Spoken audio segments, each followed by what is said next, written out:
Good morning. ওমা দেখো কি করেছে, এমন করছে। তুমি যে করেছো দাদাভাইকে, তুমি তো আগে আগে করলে।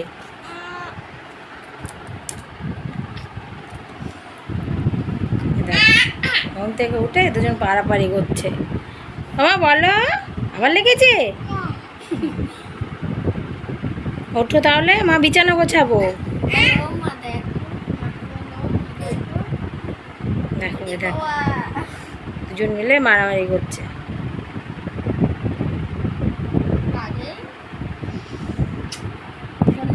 তো মেয়েটাকে তুলে বিছানা টিছানা গুছিয়েছি, বিছানা গুছিয়ে এখন ঘরটা ঝাড় দিয়ে নিচ্ছি। তো ভাই বোন তো দেখলে খেলা, মানে ঘুম থেকে উঠে কিন্তু ভাবে খেলা করছিল। তো এখনও মেয়েকে খাইছি, অনেক কাজই করা হয়ে গেছে। তো ঘর ঝাড় দিচ্ছিলাম, তখনই তোমাদের দাদাভাই নিয়ে এসছে বাজার। ও গেছিলো বাজারে। তো বাজার বলতে শুধু মাছ এনেছে আর দুধ এনেছে, দেখতেই পেলে। আর এর মধ্যে দেখো একটা চিংড়ি মাছ এনেছে। আমি প্রথমবার দেখলাম এই চিংড়ি মাছটা, তো জানি না এটা কী চিংড়ি বলে। তো মানে দুটো পা সে বড়, কত বড় ছিল। আর পা দুটো না পুরো কাঁকড়ার মতন, মানে কাঁকড়ার যেরকম কামড় দিলে মানে কি বলে মোটা যে পাটা হয় সেইটার মতন পুরোই দেখো, পুরো কত বড়। আর যখন কেটেছি না তখন মনে হয় ওনার দেহ, মানে মাছের দেহর থেকে মাথাটা বড়। আর এদিকে দেখো মেয়েটাও ঘুমিয়ে পড়েছে। আমি রান্না করছিলাম, ওরা বাপ মেয়ে ফোন দেখছিলো, দেখতে দেখতে মেয়ে ঘুমিয়ে পড়েছে। আর ছেলে দোকানে গিয়েছিলো, লস্যি নিয়ে এসে। আর সব সময় 2 প্যাকেট লস্যি আনে, ওরা বাপ ছেলে খায়, আমার জন্যে আনে না। তো মেয়েও খায়, মেয়ে ফুটি লস্যি এগুলো একটু ভালোবাসে। তো আমার জন্য আনেনি, মেয়ের জন্য আনেনি। তো সেই নিয়ে ঝামেলা করছিলাম। ওই যে তো ছেলেরটা আমার হাতে ছিল, ছেলে যে প্যাকেটটা খাবে সেটা। তাই আমি বলছি না, আমি তোমাদের খাওয়াটা খাবো না, আমি মানে পুরো একটা প্যাকেটে খাবো। ওই নিয়ে বাপ ছেলের সঙ্গে একটু ঝামেলা করে নিই। যে আর সবসময় ওরা ওরকমই করে, যে আমার জন্য আনেনি বা মেয়ের জন্যও না। চুরি করে মাছ খাওয়ার এটা হলো শাস্তি। সবসময় মাছ ভেজে রেখে আসবা, সব নিয়ে কে নেবে।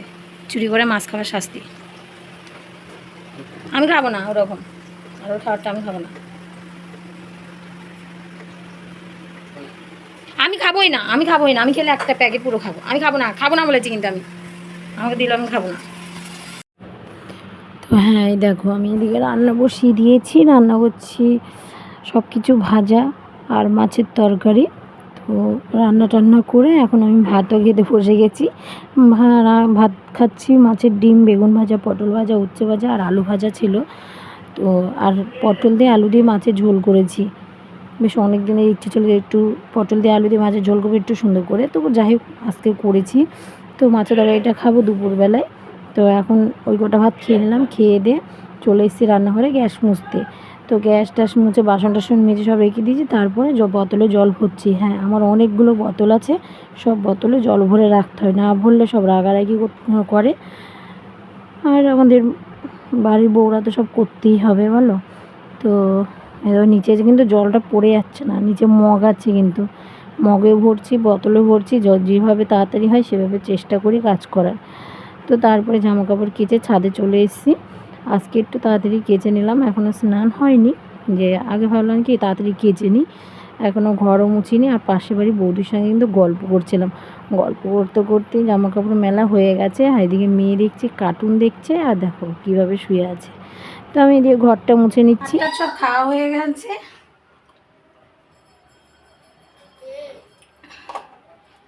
আর এদিকে দেখো আবার বাসন জমেছে কতগুলো, সব খাওয়া দাওয়া করেছে, এখন ইচ্ছে হচ্ছে না বাসন মাজতে। আর সারাদিন কাজকর্ম করতে করতে আমার সময় চলে যায় জানো। এদিকে কাজ করছি, কাজ করে শেষ করছি, আবার এদিকে কাজ শুরু হয়ে যাচ্ছে, কারণ করে দিচ্ছে শুরু। আমি বুঝতে পারছি না আমার সাথে যে কী হচ্ছে। আমি তো এদিকে গোছাবো ঘর বাড়ি, আর সব কিছু উলট পালট করে দেবে। দেখো সকালে বিছানা গোছানো হয়েছে, বিছানার অবস্থাটা একটু দেখো, দেখো বিছানার অবস্থাটা কি। বুঝেছো, রান্নাঘরে তো অতগুলো বাসন জমেছে সবার। তারপরে আবার ছাদে, আবার আমাদের বিছানাটা দেখো চাদরটা টেনে কোথায় নামিয়েছে। আমি সকালে একবার করব, সারাটা দিন করব, তার মধ্যে এত বড় ছেলে আরও বেশি জ্বালাতন করছে। তার সঙ্গে আছে ওর বোন। ওর বোন তো আরও যারা, তো 2 ভাই বোন মিলে আমাকে সারাটা দিন। তো তোমার মেয়েকে খাওয়াতে লাগে 1 ঘন্টা, সকালে লেগেছে 1 ঘন্টা, 12টা থেকে 1টা। এখন 3টে খাওয়াতে বসেছি। তো মাখাচ্ছিলাম ভাত, ছেলে বলছে বুনুকে এতগুলো খাবে। গেল শ্বশুর এসছে বাড়িতে, শ্বশুরে খিস ধরছে আবার। তো দোকান বন্ধ করে বাড়ি চলে এসেছিলো, তোমাদের দাদাভাই নিয়ে এসছে। তোমাদের দাদাভাই ডিউটিতে যায়নি আজকে। তো আমি ভাতটা রেখে আমার শ্বশুরের পা ডলতে গেছি, পায়ে সোজা হয়ে যাচ্ছে খিস ধরে, পাটা ডলতে গেছে। ছেলে কী করছে, পুরো ভাতে পা মানে পা দিয়ে দিয়েছে, সেই ভাতটাও ফেলে দিলাম। এখন গেছে তোমাদের দাদাভাই আমার শ্বশুরকে নিয়ে, মানে ওর বাবাকে নিয়ে ডাক্তার দেখাতে হসপিটালে গেছে। আরজি কলেজ ঘুমাচ্ছে না। আমিও যে এখন একটু ঘুমাবো, তাও আমাকে শান্তিতে একটু ঘুমাতে দেবে না। তাহলে ভাবো আমি কোন ইসে থাকি, এতটা জ্বালাতন করে। ও চুপ, ছোটোটা চুপ থাকবে তো বড়টা খোঁচাবে। বড়টাই বেশি আগে খোঁচায়, বলে আমি কিছু করিনি। আর ও যখন কিছু করবে তখন বলবে মা বুনু মারছে, বুনুই করছে। মানে সারাদিন আমি রান্না করব, ঘরের কাজ করব না, এই দুটোকে সামলাবো আমি বুঝতে পারি না। তো দেখি এখন পিউকে ঘুম পাড়াতে চেষ্টা করবো। পিউ একবার দুপুর সকালে ঘুমিয়ে পড়েছে, তো এখন দেখি ঘুমায় নাকি। ঘুমালে তো ভালো। দেখি তুমি ঘুমাবে, ঘুমাবে তো? দেখো দেখো, তুমি ঘুমাবে না, ঘুমাবে, দেখেছো কিচ্ছুই বলছে না। কি না হ্যাঁ, না হ্যাঁটা কি? খুব দুষ্টু হয়ে গেছে 2 ভাই বোন, এত দুষ্টু বলার মতন না। বাইরে গেলে সবাই বলে কি খুব ভালো তোমার ছেলে মেয়ে দুজনই, খুব ভালো গো, এত শান্ত বাচ্চা হয় না, যে রাখে সেই তো বোঝে, এত শান্ত বাচ্চা আমার। তো এই দেখো আমাদের বাড়িতে কী ফল এগুলো। তো ছোটো, এই যে ছোটো মতন, ওটা কী ফল আমি জানি না, এটা তো জামরুল, কিন্তু এগুলো একটা কাকি দিয়েছে, সেই জন্য আমি নাম জানি না। কে কে জানো একটু বলো আমাদেরকে। একটু আগে কিছুক্ষণের জন্য একটু বৃষ্টি হয়েছে আর হাওয়া দিয়েছে, এত সুন্দর হাওয়া দিয়েছিল। আর দেখো মেয়ে বেরিয়ে গেছে, আর হালকা দেখো রাস্তাগুলোও ভিজে গেছে। ভালো হয়েছে, ওখানে অল্প জল জমেছে আর এখানটায় বৃষ্টি হয়েছে, ভালো হচ্ছে না খারাপ? একটু ঠান্ডা লাগছে এখন, শান্তি। আর ফ্যানটা একটু রেস্ট করছে এখন, ফ্যানটা বন্ধ রেখে দিয়েছি সব ফ্যান। এখন কিছু সময় জন্য ফ্যানটা রেস্ট। বুসি সর সর, মানে বলো সরো, বসবো। হ্যাঁ এইভাবে বলতে হয়, তুমি বলছো কেন সর? একটা হাপ্পি দাও তাহলে।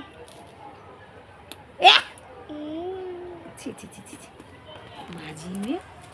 সেই জন্য এখানে সবাই বসে আছি, আমরা 3 জন। একটু ঘুমাইনি, আমি চেয়েছিলাম ঘুমাতে কিন্তু ঘুমাইনি। দেখো দেখো ঠেলছে কেন, তো দুষ্টু এটা। এখানে বসেছি কেন আমি, সেখানে তুলে দেবে আমার। তো এই দেখো মেয়েটা না না খেয়ে আজকে ঘুমিয়ে পড়েছে, যেহেতু মেয়ে সকালবেলা ঘুমিয়েছিল। তো সেই জন্য এদিকে তোমাদের দাদাভাই ভাত খেয়ে নিচ্ছে।